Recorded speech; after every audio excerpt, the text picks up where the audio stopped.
Supporters of immigration reform rally near the Capitol in Washington, hoping to convince lawmakers to act. But House Republicans appear to be in no hurry, including Congressman Steve King of Iowa. Recently, King sparked anger when he dismissed many young immigrants as drug smugglers in an interview with Newsmax TV. For everyone who's a valedictorian, there's another 100 out there that they weigh 130 pounds and they've got calves the size of cantaloupes because they're hauling 75 pounds of marijuana across the desert. Among those condemning King was the Republican Speaker of the House, John Boehner.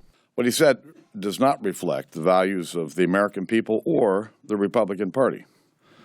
And we all need to do our work in a constructive, open, and respectful way. The immigration debate has divided Republicans in Congress, especially over a path to citizenship. Many conservatives see that as amnesty for those who entered the country illegally. Carol Doherty is with the Pew Research Center in Washington. They look confused about which direction to head, and about some of the basic principles of our philosophy. Do they present a more moderate face on issues like gay marriage and immigration or not? Moderate Republicans favor passing some version of immigration reform, says Republican strategist Ford O'Connell. This is a signal to Hispanics, to Asians, to other minorities that we care about your plight, because we understand that you're not going to listen to what we have to say on policy if you think we're going to deport your grandmother.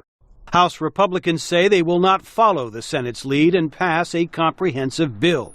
Their first priority is shoring up the U.S. border with Mexico. Despite the slow progress in the House, Democratic leader Nancy Pelosi remains upbeat. I'm optimistic about it because it has to happen. We just cannot let this languish. Failing to reach out to minority voters could have enormous consequences for a Republican Party trying to change its image, says Ford O'Connell.